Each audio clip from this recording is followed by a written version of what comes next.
Thank you for your interest in learning more about how to volunteer for Forever Friends Pet Food Bank. We value you and your support. To learn how to record donations, there are a few things you will need to get started.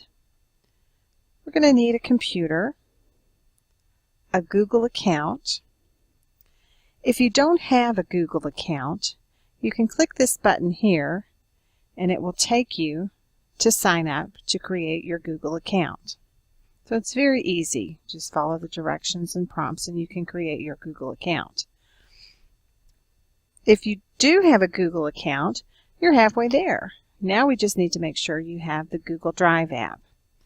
If you are not familiar with the Google Drive or you need to get the app, you can click this button and it will take you to a help screen, the Help Center, where you can learn about Google Drive and you can also download the app. So please note, you must have a Google account and the Google Drive app before you can proceed. So once you have the required apps, you're ready to copy the spreadsheet template. So if you just come down here to this button, click here for the spreadsheet template, you'll click that and it's going to open up the Google Drive and it will say, would you like to make a copy of the donation ledger? And the answer is yes, you do want to make a copy, so you'll click the button. And what it does is it automatically makes a copy of the necessary ledger, it opens it up for you, and it saves it automatically to your drive. And the name is Copy of Donation Ledger. But now we have the template here that we're going to be working with, so we're ready to begin. So first I would like to become familiar with this spreadsheet. And you'll see it has some headers at the top. And the first one is Date Received. This is the date that the donation was received by Forever Friends Pet Food Bank. Then the next column is Date Deposited. Perhaps they received the donation on a Tuesday, but they didn't make it to the bank until Friday. So that date could be different from the date received. Next, we're going to have the donor's last name, first name, middle initial if applicable, address 1, this is their main address, and then there's an address 2, a line if they have an apartment, suite number, city, state, zip. Under amount, we're going to enter the amount they donated. Under check number, we'll put the check number if it was a check, or cash if it was cash. Receipt provided, yes or no. That's going to be if they did an in-kind donation, and we'll get into that in a little bit more. Here's the in-kind description. We'll list their email address if we have it, and we'll also enter their phone number if that's been provided to us as well.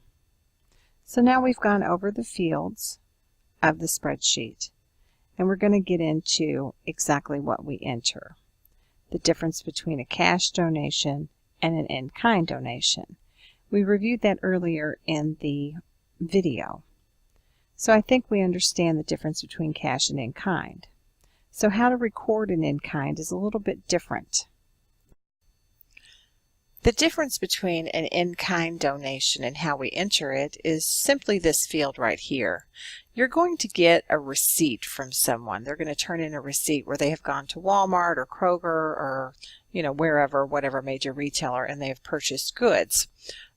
Maybe cat food, dog food, cat toys, bedding, whatever that they're donating to the cause. On that receipt, if the entire receipt is for Forever Friends, then it's very easy. You just take the total at the bottom of the receipt. Sometimes, though, you have to pull things out and do the math. So they may give you a receipt where they also bought personal items, but they purchased cat food. So you'll need to pull the cat food out and probably the tax on there too to come up with the total for their in-kind donation. But when you enter it, you will enter the date that you received the donation. There is no deposit date because it's an in-kind donation. It's just the goods that they provided for you. You're going to enter their name, last, first, their address, ask them their address. It actually should be, we're going to get into copies of the receipts in just a minute and what they look like, but that information should be provided to you when they have submitted that. Whoever took the receipt from them will obtain that information and write it down either on the receipt or another piece of paper and provide it to you for entry. So you'll have all of that information. The amount is the total amount that they spent for goods. So they may have a receipt from Walmart that's for $100, but they only purchased goods for Forever Friends that equal, say, $50. So then the amount here of the donation would be $50, not the total of the receipt. The type of donation would be considered cash. They paid cash for that. And then over here, the receipt provided. Yes, we've gotten a receipt from them for the in-kind donation. It shows that they went to Walmart. It shows that they purchased cat food or whatever vendor they went to. Now, over here in the in-kind description, this is where we kind of break it out. And I see there's a typo there. We'll break it out and we'll say, okay, they got 2 4-pound bags of Purina cat food, comma. They got 1 10-pound bag of Alpo dog food. We'll just write down what the donation was. Maybe they bought a cat bed, 1 cat bed, 1, whatever. We'll just write down the items that they purchased on behalf of Forever Friends, and that goes in that field there. So that's the only difference of how we record in kind versus a cash or check.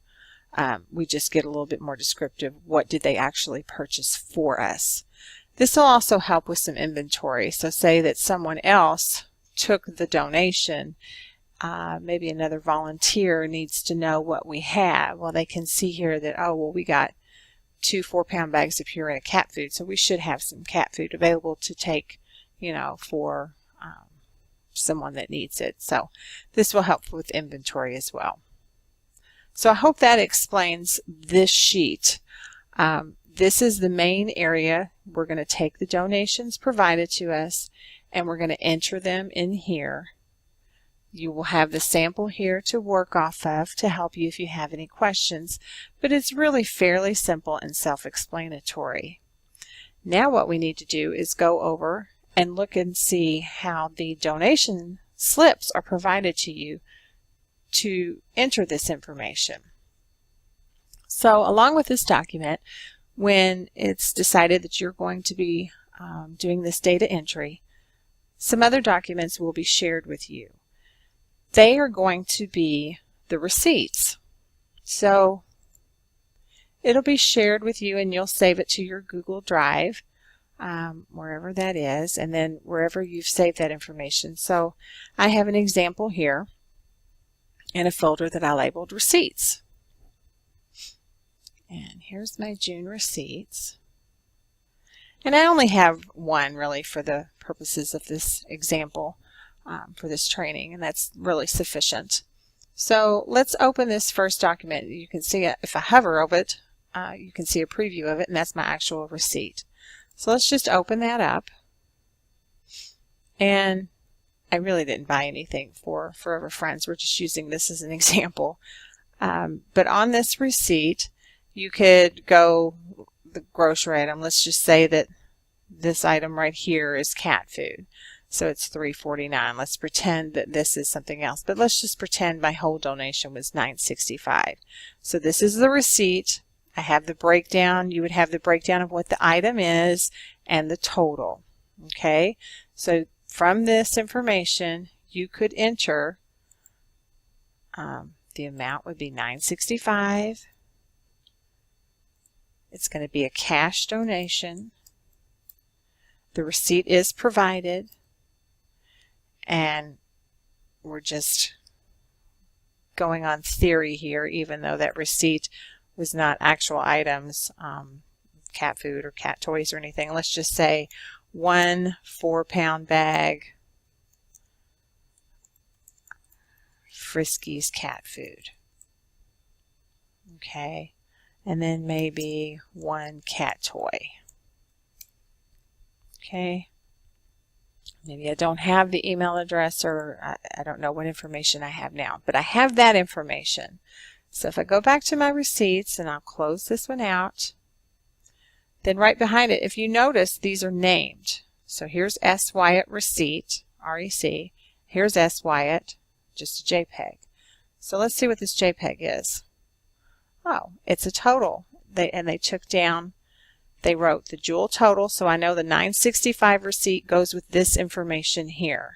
So they have provided me with the donor's name, they have gotten the address, they have got the full address, and they got the email address. Okay? So I now have this information that I can go back and enter on the spreadsheet. So if I go over, oops, I didn't need to close that. So I can go here and I can enter Wyatt, Sharon, and 123 Main Street. She must live with Jane Doe. Oops. And that was Anytown, Kentucky, 40272. Now, we needed a better picture here, so this is a very good example that we need to make sure that we take good pictures of the information and it transfers over. Otherwise, you can only enter, the information entered is only as good as given to you. So this is a wonderful example that on the other end, they need to be very aware that they provide you with accurate information. So it's 40272. Now I can't read the email address on that one, so we're going to leave it blank. Also on this receipt, they did not provide me with the information of the date it was received, or it's not going to be a deposit. So I'm going to go by the receipt date. If they didn't provide me with a date, I would just go by the receipt date of when it was received. So 6/15/16 is what I would enter for the date received.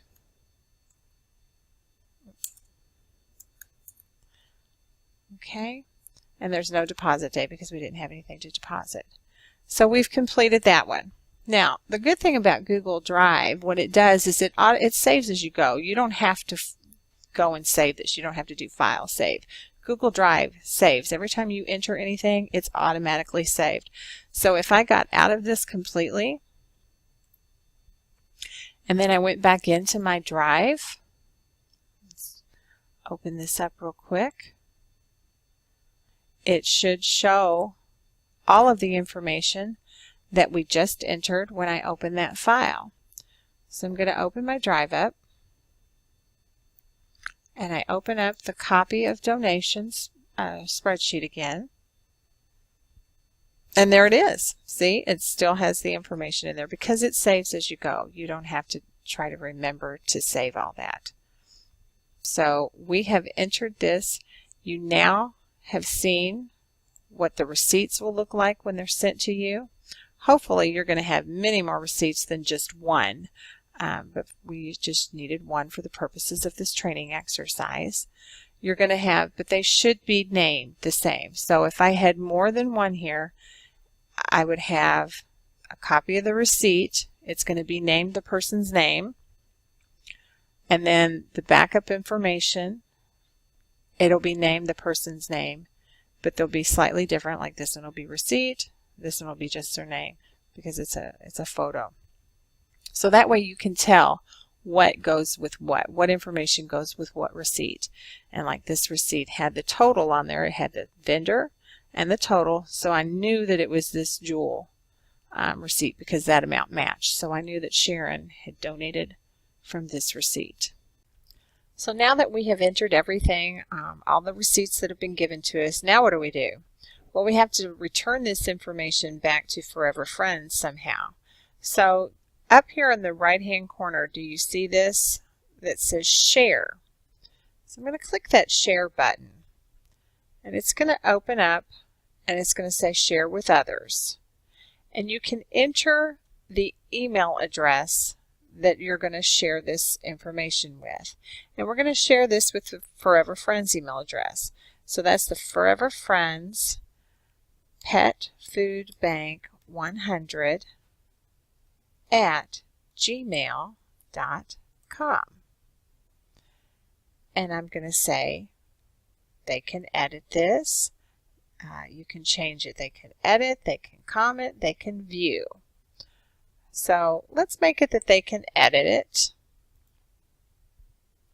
You might make a note here. Hi Kim, I've finished all the receipts provided to me. Anything you want to say to her. And then you'll just hit send. And then this will go to the Forever Friends Pet Food Bank email address, which Kim Paget manages. She'll get your email. She'll get the document that you sent to her, and then she can take the information you have provided and entered for her and add it to the master list and send out the thank you notes from there. And the gift receipts. So this is incredibly helpful. It's just an administrative task that must be done.